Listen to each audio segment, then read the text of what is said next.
नमस्कार, प्रणाम दोस्तों, जितने हमारे यूट्यूब फैमिली हैं, माँ बहन, उन सभी को मैं प्रणाम करती हूँ। और आज मैं ये एक बात बताने के लिए आप लोग के बीच आई हूँ कि अभी जो हादसा हुआ है हाल फिलहाल में,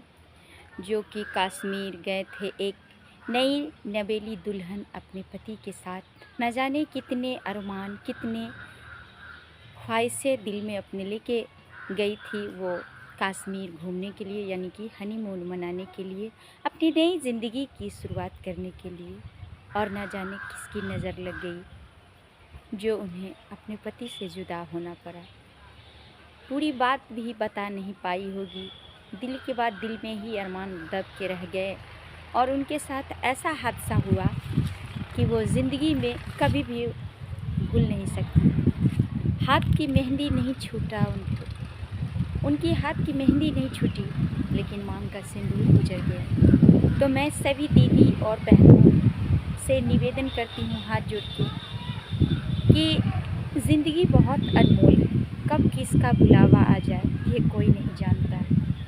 मैं आप सबसे यही निवेदन करती हूँ कि अपने पति के साथ, पति चाहे जैसा भी हो, कहते हैं हमारे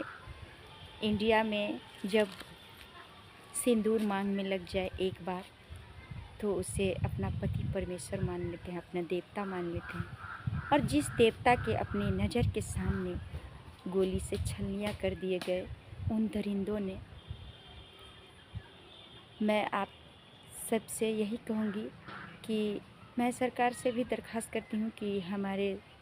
नरेंद्र मोदी जी जो हैं, देखिए मैं वैसे तो उतना